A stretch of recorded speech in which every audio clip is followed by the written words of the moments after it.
This is Booked for Drama, where stories burn, hearts break, the tea is always hot and never a part 2. Today we're diving into Her Fox is the male lead. I'm marrying the final boss. Let's go. Chapter 1. I adopted a fox beastman and raised him with a cold, detached heart. I thought it was a problem with my methods. Turns out, he only ever warmed up to the maid I hired to look after him. The day I fired her, he bit me. As pain shot through my hand, a line of ghostly text floated before my eyes. Even after all this, the villainess can't bear to abandon the male lead. Who would have thought the male lead would ignore a rich, beautiful villainess for the maid she hired? He's got good taste. The maid is the long-lost true heiress of the Graves family. The next arc is insane. The female lead returns to her wealthy family, gets the villainess fired, and steals the male lead back. A classic takedown story. Wait, what? I worked my ass off, scraped together a small fortune, and decided to get a pet. How did I end up as the villainess slated for a takedown? Fine, if that's the script, then they can both get the hell out. I found Silas curled up with the maid, Jenna Croft, on the cramped single bed in her staff quarters. The bed was too small. His magnificent fox tail hung limply, brushing against the dusty floor. The door creaked open. Silas's fox ears twitched. He sensed my presence and reluctantly pulled away from Jenna's embrace. "What are you doing here?" His question, a sharp accusation, caught me off guard. Shouldn't that be my line? This was the pet I'd paid a six-figure sum for. Not in my room, not even in his own lavish suite, but here, tangled up with the help. I'd once thought his aloofness was just his nature. He carried himself with such untouchable pride that I sometimes felt I was parenting a tiny, furry god. He never let me touch him. But here he was, sleeping soundly in the arms of his caretaker. The harder I worked, the more I despaired. Was I grinding away just to find the perfect life for my male? The thought soured in my stomach. I needed to get him out of here, to talk. But Silas remained seated on that pathetic little bed, unmoving. "Don't even think about forcing me. My tail is for Jenna to touch. Only Jenna." The staff room was Spartan, a small bed, a cheap wardrobe. My mind flashed to the room I'd prepared for him. Floor-to-ceiling windows, a balcony overlooking the garden, a king-sized bed, a separate walk in the closet, a room full of every beastman toy imaginable. For a moment, I wondered if material love was too shallow. But I'd pushed myself to the brink, worked myself to the bone, precisely to give him that comfort. My brow furrowed. I reached for him even. He slapped my hand away. "Will you just leave us alone?" I was about to lose my temper when Jenna interrupted. "Mus rhymes. Everyone has the right to choose. Beastman included." She stepped in front of Silas, a brave, defiant shield. "Silas loves me, not you. You can't force him." A very noble speech. Except I was the one paying for all of it, including the salary of the professional beastman handler who was now lecturing me on beastman rights. It seemed the handler wasn't doing her job properly, and a poorly performing employee gets replaced. Chapter 2. I pulled out my phone and transferred Jenna her final month's salary. "Pack your things and leave. Don't come back." The words had barely left my mouth when Silas shot up, grabbing Jenna's hand and glaring at me. "I only want Jenna." Buoyed by his support, Jenna's voice grew louder. The $30,000 transfer notification on her phone seemed to fuel her indignation. "Mus rhymes. I took excellent care of Silas. He adores me. On what grounds are you firing me?" A humorless laugh escaped my lips, sharp and bitter. "I wanted to cancel the transfer and file a formal complaint with her agency." I raised an eyebrow. "On the grounds that it's my money, and I decide who I employ." I looked at Silas. He did look well cared for, but his affection was a closed circuit, flowing only to Jenna. I was funding their love story. It was infuriating. I told Jenna to hurry up and pack. She stood her ground, a pillar of righteous defiance. "I'm not leaving. I need to be here to take care of Silas." She then turned to look at him, her gaze dripping with devotion. "What in the world?" I stared in disbelief. "This is my house. You are a terminated employee. I have every right to demand you leave. And Silas, you let her go." I'll hire a new handler for you. Silas shook his head, his emotions flaring. No, I only want Jenna. He lunged forward, trying to grab me. Jenna, seeing things escalate, quickly soothed him, stroking his ears. Don't worry, I'm not going anywhere. Silas visibly relaxed, then turned his defiant gaze back to me. Kala rhymes, Jenna and I will never be separated. You are not allowed to fire her. He ate my food, lived in my house, used my money, and was now giving me orders. Clearly, I needed a new handler. One who was stricter, one who could actually control a beastman. Jenna refused to leave. I had no choice but to call security. But as I reached for my phone, Silas lunged again, baring his fangs. In the struggle, he bit me. Hard. My finger erupted in blood. As pain shot through me, the ghostly text reappeared. Even after all this, the villainess can't bear to abandon the male lead. Who would have thought the male lead would ignore a rich, beautiful villainess for the maid she hired? He's got good taste. The maid is the long-lost true heiress of the Graves family. The next arc is insane. The female lead returns to her wealthy family, gets the villainess fired, and steals the male lead back. A classic takedown story. After reading the commentary, it hit me. I was living in a trashy romance novel, a mash-up of a secret heiress, plot and a beastman fantasy. Silas was the male lead. Jenna was the female lead. And I was the evil villainess, destined to be crushed for daring to inconvenience the happy couple. My crime, trying to fire the maid, creating a minor obstacle in the grand love story. The punishment, getting fired, professionally ruined, and dying alone in a foreign country. This was beyond disproportionate. I wanted to find the author and have a very serious talk. I was a small-town girl who had aced her way to the top. I'd skipped grades, earned a PhD from a top-tier university, and my performance at Apex Corporation was so stellar that I was on the fast track to senior management. And I was going to be destroyed by some trust fund baby for firing a maid. I refused to accept it. I hadn't done anything wrong. My finger was still bleeding profusely. Chapter 3. Silas had bitten deep. He had no memory of the fact that I'd saved him from a beastman brothel, paying a small fortune to rescue him. He felt no gratitude. The sharp, throbbing pain was a brutal reminder. I looked at Jenna, who still wore that expression of someone who was right even when she was wrong. And Silas, not a shred of remorse on his perfect face. My anger solidified into something cold and hard. I couldn't bring myself to grovel before these two who treated me like dirt. I'd had nothing before. I could have nothing again. I had nothing to lose. It was time to fight back. Ignoring the system's spoilers, my only focus was getting the so-called female lead out of my house. Jenna squared her shoulders, her chin held high. If you want me to leave, fine. But I'm taking Silas with me. The system commentary exploded, so brave. Even with nothing, our Florida will fight for her love. The villainess won't agree. Just wait for the Graves family to crush her. Jenna took a step forward. The commentary cheered. It's getting good. Good for them, maybe. They say hardship makes love stronger. Fine. I'll add a few more bricks to their path. A cold smile touched my lips. Silas is my property. I bought him for $300,000. His legal name is Silas Rhymes. He eats my food, uses my things. I've supported him for 3 years. Jenna, are you planning on just walking out of here with him? Jenna's face went from red to white, then a sickly green. It was quite the show. Finally, she stammered, I'll pay you back. I let my gaze travel over her worn-out jeans, then to Silas, who was clinging to her hand for dear life. I scoffed. Silas is a high-maintenance creature. He's used to the best of everything. What are you going to raise him on? And how exactly do you plan on paying me back? The system was screaming, don't you dare look down on her villainess. Our Florida is about to be claimed by the Graves family.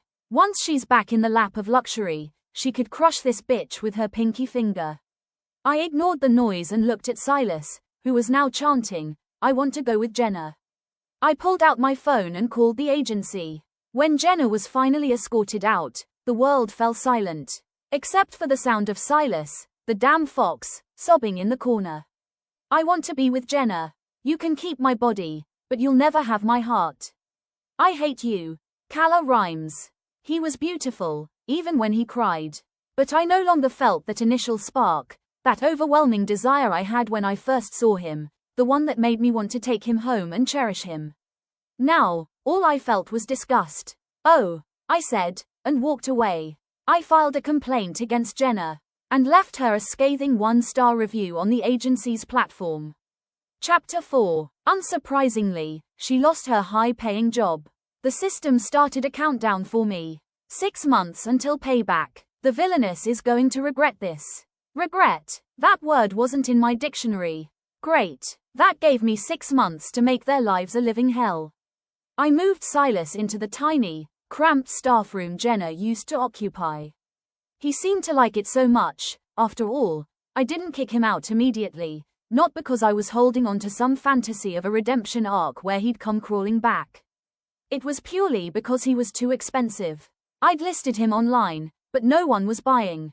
Just throwing him out would be like gifting Jenna $300,000. And I would never do that. Silas's grand suite was now empty. And I would never do that. Silas's grand suite was now empty. Every time I walked past it, I'd sigh. My feelings for him were complicated. I had loved him. I adored him. I gave him everything I had, everything I didn't have, and everything I ever wanted for myself. But I never felt that because I paid for him, he owed me his soul. If he had liked me, clung to me, that would have been wonderful. If he didn't, as long as he was well behaved, that was fine too. For a fleeting moment, I imagined his fluffy tail wagging in front of me. But he'd never let me touch it. If he had just been a little grateful, a little kinder. If he had simply told me he loved Jenna, I might have even agreed to let them be together. But Silas had no concept of gratitude. My money and my heart had been a bad investment. But there were plenty of other beastmen in the world. So I bought a new one. A female fox beastman. I named her Annie. She moved into the grand suite. Annie was sweet and adorable. She loved to curl up on my lap and purr, her tail brushing against my cheek as she called me, Mama. I would buy her anything. When Silas came out of his hovel for his generic beastman kibble, he would glare at us, his jaw tight. I couldn't tell if he hated me for sending Jenna away, or if he hated me for giving all my affection to Annie. It didn't matter. As long as he was miserable, I was happy. When I returned to Apex Corporation, the system's words echoed in my mind. After Jenna returned to the Graves family, I would be fired. Fired. That was a serious problem. Waiting for the axe to fall wasn't my style. I contacted the headhunter who had been pursuing me for months. I sent a single message. Available. Kala, I'm here. Do you have a moment? Kala. Chapter 5. A deluge of job listings from top companies followed, each with staggering salaries and benefits. Kala, I honestly think Omnicorp is a much better fit for you than Apex. Omnicorp, Apex's biggest competitor, their mortal enemy. Given that I'd made an enemy of the future Graves heiress, moving to Omnicorp was indeed an excellent option. The headhunter, fearing a text wouldn't suffice, sent an invitation for a face-to-face meeting. Kala, are you free tonight at 7? If so, we could meet at the cafe downstairs from the Omnicorp tower. Would that work for you? I took my time before replying. Yes, I didn't have to work late that day. When I arrived at the cafe, the headhunter was already waiting. She greeted me with an excited wave. I sat down, and we dove into the details. We were deep in a pleasant conversation when her eyes darted over my shoulder. Her face went pale, and she started stammering. Kala, I just remembered. I forgot to water my plants. I have to go. She shot up from her seat and practically fled. Before I could turn around, a hand rested on my shoulder. A familiar voice, smooth as silk, washed over me. Kala rhymes. Is the compensation package at Apex suddenly not shiny enough for you? Or are you just planning to jump ship? The voice belonged to my direct supervisor, my classmate for 4 years of university, and the true power in the Graves family, Maximilian Graves. I was so stunned I almost laughed. I didn't dare turn around. Maximilian removed his hand and strode around the table. He sat down opposite me, a titan in a bespoke suit, looking utterly betrayed. "The lengths you'll go to just to avoid me," he said, his handsome face a mask of frustration. "It's almost impressive." The dormant system commentary flickered back to life. "Ah, the villain has arrived. The Graves family's heir. He may be a villain, but damn, he's hot. I'm drooling. Enough. You superficial fools." This is the guy who constantly opposes the female lead when she tries to get the villainess fired. He even competes with her for control of the family business. The author made him too powerful. If he hadn't been written out in that car crash, the Florida would never have won. Chapter 6. What kind of twisted logic was that? Maximilian was the legitimate heir. Wasn't it normal for him to fight for his inheritance? How did that make him a villain? Then again, an evil villainess and a powerful villain, it had a certain ring to it. I had always thought men and marriage were a distraction, a hindrance to my climb up the corporate ladder. That's why I wanted a pet.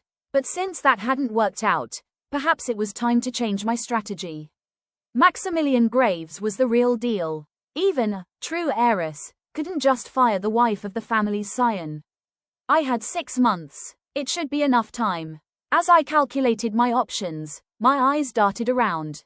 Maximilian leaned closer, his face darkening like a thundercloud. "Are you trying to think of another way to reject me? Am I really that repulsive to you?" His voice broke through my thoughts. I placed my hand in his. "I'm not rejecting you. I accept. We should get married as soon as possible." Maximilian looked as if he'd been struck by lightning. It was the first time I'd ever seen the unflappable CEO look so utterly dumbfounded. It took him a long moment to find his voice. "Calla, this isn't something to joke about." Who was joking? I was already planning how I'd make my future sister-in-law's life difficult. I squeezed his hand, a gesture of reluctant reassurance. "I'm not joking. I genuinely think you're a great choice. I'm ready to marry you." The system shrieked. "What is this? Why did the villainess agree to the villain's proposal? This just adds another obstacle for the Florida to inherit the Graves' fortune. I hate villainess so much. Can she just die already?" Their frustration was my delight. I tilted my head, snapping Maximilian out of his stupor. He was still muttering to himself. "Calla, what about that male fox beastman of yours?" The warmth of his palm was grounding. I smiled lightly. "The old one is up for sale. I bought a new one, a very clingy female. You won't mind, will you?" Maximilian shook his head, then nodded, then shook it again. He tried to explain, his face flushing a deep red. After confirming our relationship, my first order of business was dealing with Silas. The asking price of $300,000 for a fox beastman was well above market rate, and no one was biting. I lowered the price to $250,000. Someone bought him almost instantly. Finally, I was getting rid of that irritating creature who did nothing but glare at me all day. I celebrated by buying 2 whole roasted chickens from a high-end organic market, a final farewell feast. When I got back to my condo, Annie greeted me at the door. Chapter 7. "Mama, I was a good girl today." I nodded, stroking her soft fox ears. I gave her one of the chickens and asked, "Did you see Silas?" Annie pointed a paw towards the cramped staff room. "He's been in there all day." I knocked on the door. Silas sat on the bed with his back to me, wrapped in a blanket like a burrito. The bed was too small for him. His magnificent tail drooped sadly to the floor. I held out the chicken, the savory aroma filling the small space. "Here, eat something." He didn't move. I placed the perfectly roasted bird on the flimsy bedside table and waited. After a long silence, his voice, muffled by the blanket, finally came. "Why didn't you come to comfort me?" The bite on my finger had scabbed over, but the memory still stung. I was 29 years old, and for the first time in my life, I'd had to get tetanus and Rabel's shots. Comfort him. The fact that I hadn't beaten him senseless was a testament to my years of education and high moral character. I didn't feel like speaking, so I remained silent. He didn't get a reply, but he continued anyway. "It's been long enough. You should realize you were wrong by now. If you just bring Jenna back and apologize to her, I'll forgive you. I'll even let you touch my tail." Was his tail made of platinum? When I adored him, It seemed like the most precious thing in the world. But now, Annie offers me her tail freely every day. The novelty had worn off. Silas, still not looking at me, kept listing his demands. And you have to get rid of Annie. Jenna and I will move back into my old room. And from now on, you are not to interfere. He sounded completely delusional. I picked up the chicken and tossed it directly into the trash can. I didn't come here to apologize. You can eat this or not. I don't care. The scent of roasted chicken mixed with the faint, unwashed smell of a neglected fox, fouling the air in the small room. A wave of nausea hit me. Silas finally turned around, his eyes wide with disbelief. He looked so pitiful, but all I could see were his fangs from that day. Silas was a beastman who could not be tamed. I informed him coolly, I'm here to tell you that I sold you. Your new owner will be here to pick you up shortly. Without waiting for a reaction, I walked out and shut the door. I needed to have this room professionally deep cleaned. The lingering presence of Jenna and Silas felt like a curse. I never expected to see Jenna again so soon. I was waiting outside my building for Silas's buyer. And Jenna showed up. She marched into the lobby, her eyes burning with resentment. Chapter 8. Ms. Rhymes, the payment has been sent in full. Where is Silas? I glanced at her faded jeans and wondered where she'd gotten $250,000. But I didn't ask. I simply said, he'll be down shortly. The fox seems a bit reluctant to leave. Security needs a moment. Jenna didn't believe me, accusing me of lying, ready for an argument. I couldn't be bothered to engage.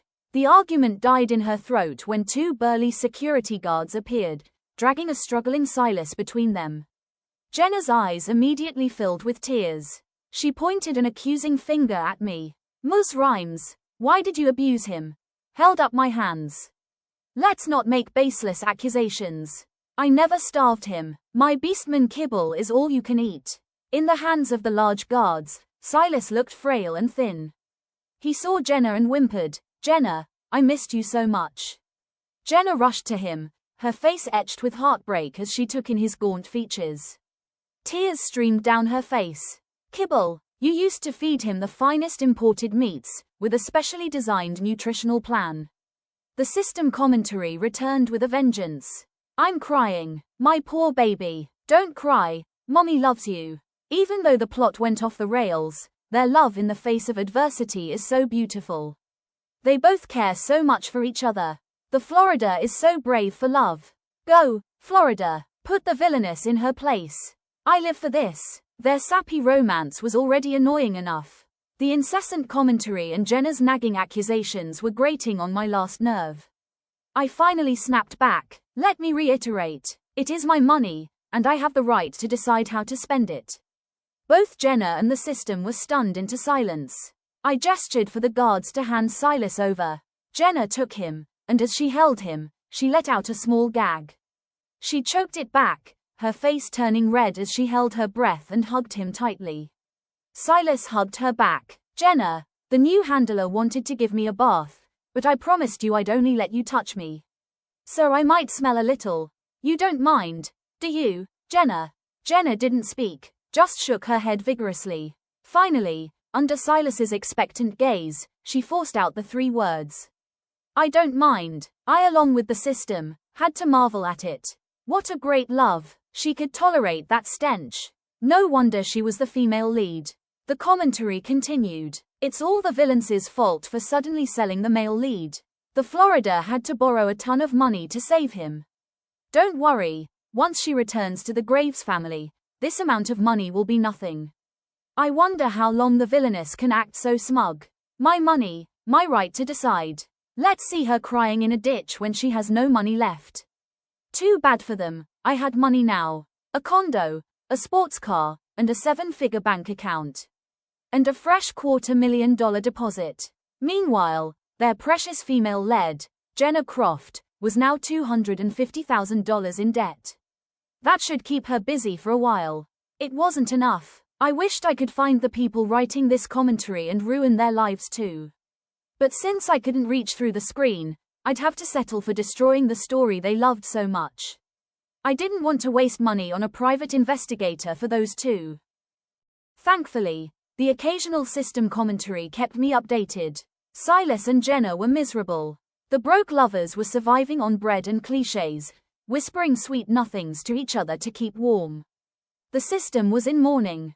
I know shared hardship is precious, but why is it so damn pathetic? I don't like this plot. Can we fast forward to the takedown part? Perhaps the system's pleas were heard, because the plot seemed to accelerate. 3 months later, Maximilian summoned me to his office. His expression was grim. Calla, do you know a young woman named Jenna Croft? My mind went blank for a second. At this point in the original story, Maximilian shouldn't have known who she was. A flood of commentary filled my vision, and I found the key piece of information. The plot has caused the Florida to be recognized by the Graves family ahead of schedule. Yes, finally, I hadn't even married into the Graves family yet.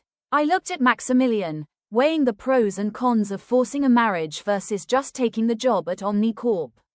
He adjusted his gold-rimmed glasses. We've had a family issue. It seems there was a mix-up at the hospital years ago. My biological sister was swapped with the one on my birth certificate. My biological sister, Jenna Croft, came to us today. While she was telling us about the hardships she's faced, she mentioned you. She seems to hold a strong grudge against you. She claims you abused a beastman and made her life difficult in various ways. I tried to explain, but my parents think I'm just covering for you. Unbelievable. The villain playing the victim. Before I could speak, Maximilian continued. Calla, I know you're not that kind of person. There must be some misunderstanding between you. So I'd like to bring you home with me, to meet my parents. The system was one step ahead of me. It's useless for the villain to bring the villainess home. The Graves mansion is the FL's turf now. Takedown incoming. I thought of the security footage I had saved from my living room. I wondered if Maximilian's parents were as easily fooled. If I didn't go, the misunderstanding would only deepen. If I went, and presented my case, there might be a surprising outcome.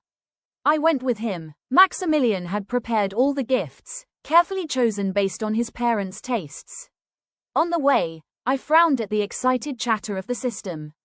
Maximilian, thinking I was nervous, took my hand. It's okay, Calla, I'll always be on your side. I nodded. I know. The Rolls-Royce glided into a lavish, gated community. The commentary grew more crowded. Here we go. I bet this is the iconic scene. Let the show begin. The car came to a stop. The door was opened from the outside. As I stepped out, I saw Maximilian's parents. And my scalp went numb. 2 faces. So familiar. The resemblance was staggering. 90%, at least. My pupils dilated, and my fingers trembled. My knowledge of basic biology was screaming at me. Something was wrong. The system was wrong. The plot was wrong. Jenna Croft was probably not the true heiress at all. She was a cuckoo, laying her eggs in another bird's nest. Over and over again, taking what didn't belong to her. I looked up. Jenna stood beside Mrs. Graves, her features bearing no resemblance to either of Maximilian's parents. The person who truly resembled them was the new beastman handler I had just hired. My expression was an open book. The system was confused. What's with that look on the villain's face? Is she scared? Our Florida is the legitimate Graves heiress. There's a DNA test to prove it. I suppressed the storm raging inside me and forced my face into a neutral, pleasant expression. I greeted them with the poised grace of any young woman meeting her partner's parents for the first time. Their expressions were cool, their replies merely polite. First impressions are hard to change. But I believed the truth would change everything. Jenna linked her arm with Mrs. Graves's and whined prettily. Mom, this is the Ms. Rhymes I told you about. My former employer. Mrs. Graves patted Jenna's hand lovingly, her gaze turning even colder as she looked at me. In the end, I wasn't even allowed through the door, even with Maximilian fighting for me. His parents' stance was firm. Yes, Calla Rhymes is an exceptional woman. From a professional standpoint, she would be an ideal daughter-in-law. But this family values character above all else. We cannot accept a woman like that into our home. Maximilian argued, but his pleas were no match for the guilt his parents felt for their long-lost daughter. The system was a chorus of celebration. Ha ha ha ha, the villainess thought she could marry her way up. Dream on, this is what I live for. The Schadenfreude. I didn't argue. Chapter 9. Perhaps genetics in this novel world didn't follow scientific rules. Maybe it was just a coincidence. I wanted to run a DNA test on Maximilian and my new handler first. Besides, the higher they climb, the harder they fall. I was looking forward to the plot twist. And I was looking forward to the reaction of the audience watching from their screens. As Maximilian led me away, I saw Silas in the corner of the grand entryway. He was beautiful, clean, dressed in expensive clothes, like a little prince. He was treated even better here than he had been with me. He looked at me, his expression a complex mix. There was pride, mockery, and a flicker of longing. Longing, I must have been mistaken. When one person rises, their entire circle rises with them. Silas had successfully latched onto a wealthy family. Good for him. I didn't look at him again as I left. Maximilian's parents wanted me out of Apex. But Maximilian had spent his 3 years at the helm consolidating his power and influence. His roots in the company ran deep. For now, they couldn't touch me. So they resorted to calling him an unfilial son. And thanks to Jenna's carefully curated sob story, my reputation had shifted from business powerhouse to corporate seductress. Maximilian didn't fare much better, going from dominant CEO to bewitched fool. I had asked him, is it worth it? He had wrapped his arms around me and smiled. It's worth it. From the moment I first saw you in our freshman year seminar, I knew everything would be worth it. The man knew how to talk. A few days later, the DNA lab called.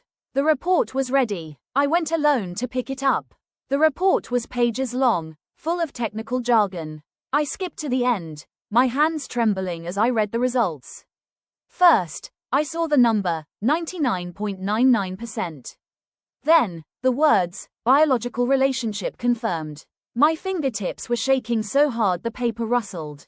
The lab technician was unfazed, as if she'd seen it all before. She recited the standard disclaimer in a monotone. Ma'am, the results of this test are based solely on the samples you provided. If you have any questions, you can request a second test. I went to 3 different labs. The result was the same every time.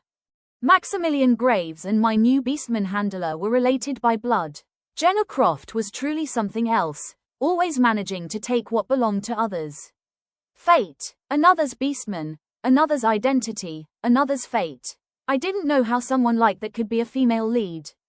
But I knew that when the truth came out, Jenna, Silas, and all those hateful readers would lose their minds.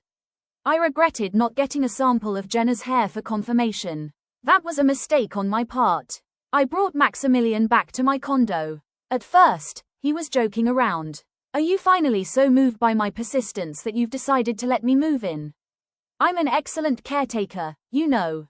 Kala, just give me a chance. His words died in his throat.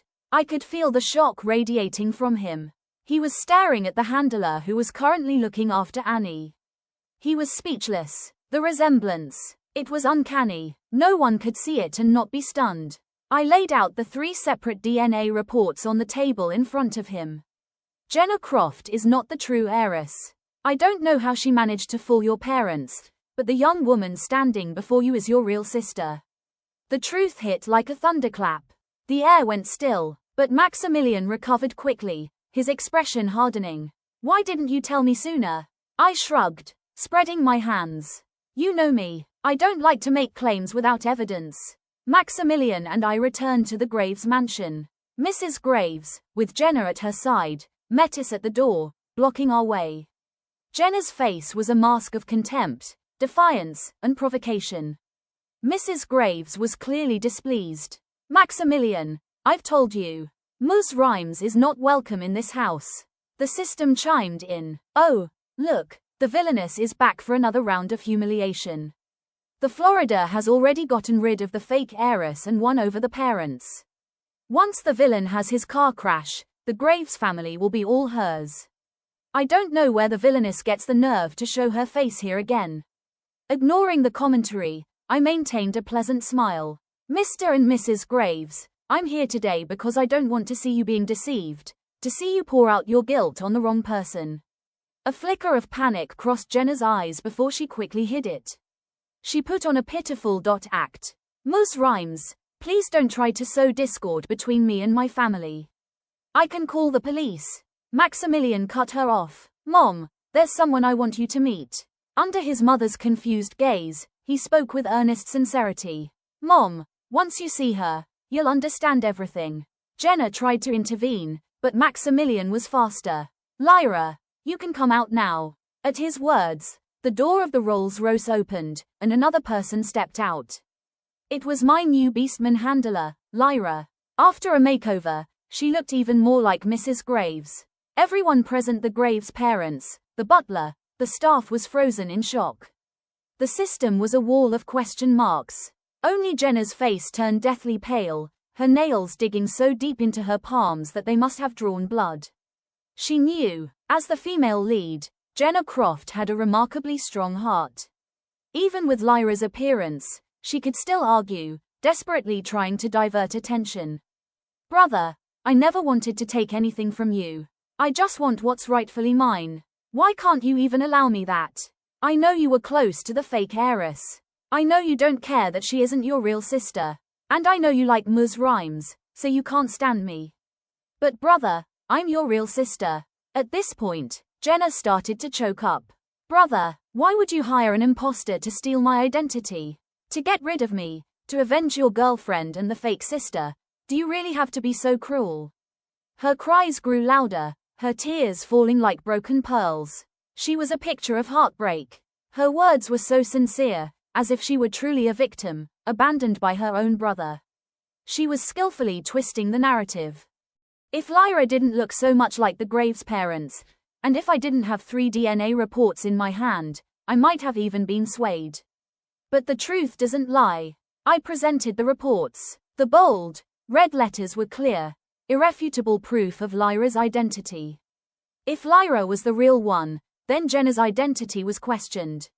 The DNA reports were a devastating blow. Even the quick-witted Jenna was at a loss for words. In the end, she feigned a faint, whispering as she fell, "Brother, why do you hate me so much?" A foolish move. If there were a blood connection, she might have been able to play the sympathy card. But there wasn't. The system was again a screen full of question marks. What is happening? The FL's identity as the true heiress, which I never doubted, is fake. Author, come out and explain yourself. This is insane. I can't take it anymore. What is this brain-dead Florida and invisible ML? Oh, in my focus on taking down Jenna, I had almost forgotten about Silas. He finally appeared, standing in a corner, his expression panicked. He had no lines in this scene, and thankfully, he didn't try to interject. The Graves household descended into chaos. Extended family members rushed over, waiting anxiously in the mansion for the results. Some were marveling at the drama. Some were Nosanina. Some were gossiping. Some were sighing. Maximilian and I stood guard over Lyra. Silas sat by the unconscious Jenna, but his gaze was fixed on me. I ignored him completely. Everyone was waiting for the verdict, for justice to be served. At one point, Jenna tried to make a run for it but was caught. The truth was about to come out. Conveniently, the family's private hospital worked overtime and delivered the new DNA report. Mr. Graves's hands fumbled as he tried to open the envelope. Jenna, crying hysterically, begged him not to. All eyes were on that thin piece of paper. Mr. Graves ignored her and tore it open. The crowded room fell silent enough to hear a pin drop. His expression went from shock to a calm resignation. He didn't announce the result. Instead, he handed the report to his wife. After reading it, Mrs. Graves fainted for real. Mr. Graves and Maximilian rushed to catch her. Germa tried to flee again and was restrained. The scene was pure chaos. It was I who finally picked up the fallen report and announced the results. The report confirmed that Lyra was the true daughter of the Graves family. And Jenna Croft had no biological connection to them whatsoever. Maximilian called the police. They arrived quickly and took Jenna away. I wasn't an expert in criminal law, but impersonating someone to commit fraud was a serious offense. She was facing significant jail time. The system was a cacophony of wails. What kind of stupid plot twist is this? The Florida is a con artist and the ML is a useless pet. What happened to the sweet romance novel? Author, where do you live? I want to send you a little something. Chapter 10. This world is completely broken. Jenna was cuffed and taken away, but she left me with Silas. He didn't run. Throughout the chaos, he had stood on the edge of the crowd, his eyes never leaving me. Only after the drama subsided and everyone else had left did he emerge from the corner. Calla, I have something to say. Mr. Graves and the family doctor were attending to Mrs. Graves, and Maximilian finally had a moment to spare. He saw Silas approach me and rushed over, planting himself between us like a bulldog. His voice was dripping with acid. What could you possibly have to say to my girlfriend? Jenna had pulled at Silas during her struggle with the police. His clothes were disheveled. He looked rather pathetic. He wore that pitiful expression as he looked at me, his eyes pleading. I gently patted Maximilian's arm. Max, just give me a few minutes to clear the air with him. I'm not going anywhere, I promise. His protective arm relaxed slightly. He let it fall to his side, but not without a final warning. I'll be waiting. Calla, you promised you'd marry me. I nodded. Don't worry, I assured him. I'm not going to back out. Silas led me into the garden. The night air was thick with the scent of gardenias. But he was in no mood to appreciate it. He hung his head, his voice barely a whisper. I know it's probably meaningless to say this now, but I still want to say it. I'm sorry, it was utterly pointless. But I let him finish. I was bought and sold my whole life, so I never learned how to connect with people. When you brought me home, you never taught me how to love someone. You were always so busy, all I remember is the back of your head as you rushed AFF to work. Then Jenna came, and she told me that companionship was love.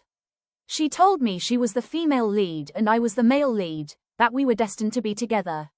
And I believed her. I chose her. It wasn't until you gave up on me that I realized something was wrong. Why weren't you fighting for me? I guess there's no such thing as unconditional love. Especially when you had Annie and Maximilian. I felt so empty inside. But I felt like I had no right to be sad. I told myself I loved Jenna. I almost convinced myself it was true. These past few months, I've seen so much. I've realized my way of interacting with people has always been wrong. My dependence on Jenna was just the result of her long-term manipulation and gaslighting. Now, if I were to say that I've belatedly realized I have feelings for you, that I want to come back to you, would you believe me? It was the most I'd ever heard him say. It sounded like an explanation, but it was really just shifting the blame. He just wanted another wealthy owner.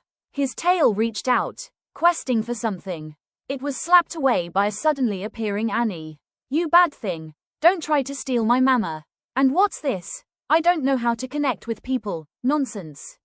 That's a pathetic excuse. Don't you have a brain of your own? So she had been eavesdropping. I sighed and looked towards the corner where Maximilian was hiding. Get out here. Like a guilty child, Maximilian emerged, his head bowed, not daring to make a sound. I had no interest in being a saint, and even less interest in forgiving those who had hurt me. Silas, as Jenna's legal property, was auctioned off. I heard he was sold to someone on the other side of the world. Where, exactly, I didn't care.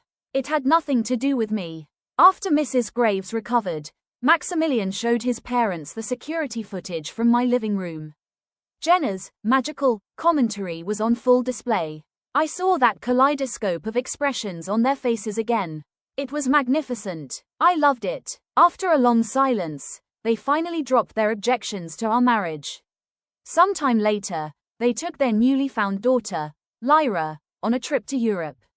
Everything was getting better, but I started having nightmares. Nightmares of a fiery car crash. I would wake up in a cold sweat, the system's words echoing in my mind. The author made him too powerful. If he hadn't been written out in that car crash, the Florida would never have won. I was on high alert, but everything remained calm. The day Jenna was sentenced, the system appeared one last time. It's a total mess. The Florida is a felon, the ML is a caged pet, and the villainess and the villain get a happy ending. Don't forget, there's still the car crash. An icy chill spread through my limbs. Sitting in the courtroom, my heart began to sink. But then, a crucial piece of information popped up. I think it's tomorrow morning. The intersection of People's Road and South Ring Road. If I knew the time and place, I could have prevented it. I turned to Maximilian and smiled. Let's go. I'm taking you to get our marriage license tomorrow morning. The composed expression he'd maintained throughout the trial shattered. He stammered, I haven't even proposed properly. The ring, it's still being custom made. I pulled out the diamond ring I'd had ready for weeks and placed it in his palm. Details. I've got it covered. When we took our marriage license photo, I was beaming. On my phone, a message came in from my cousin, who was a police officer. I'm risking a write-up from my boss to be at People's and South Ring. This premonition dream of yours better be real. I texted back, it is, and walked into the city hall with Maximilian. When we walked out with our marriage certificate, the sun was shining brightly. A new message from my cousin appeared. You were right. It's a miracle. We just caught a guy drunk driving, going over 100. He ran the red light right where you said. Let them all get the hell out. Beside me, Maximilian was still dazed with happiness. I took his hand and started to run. Running towards the future. Running towards our happiness. Later, I climbed to the highest echelons of Apex Corporation. My success was a slap in the face to everyone who had called me a corporate seductress. The system's commentary appeared less and less frequently. When it did, it was usually just fawning over Maximilian and me, and praising this great, strong female lead story. I was shining in my own right, in my own field. I was no villainess. I was the main character of my own life. The end. And that's a wrap on today's reading here at Booked for Drama. If you felt anything, rage, swoon, secondhand heartbreak, let me know in the comments. Don't forget to like, subscribe, and share with your fellow drama lovers. If you have any requests, drop them in the comments. Until next time, keep reading, and keep the drama on the page.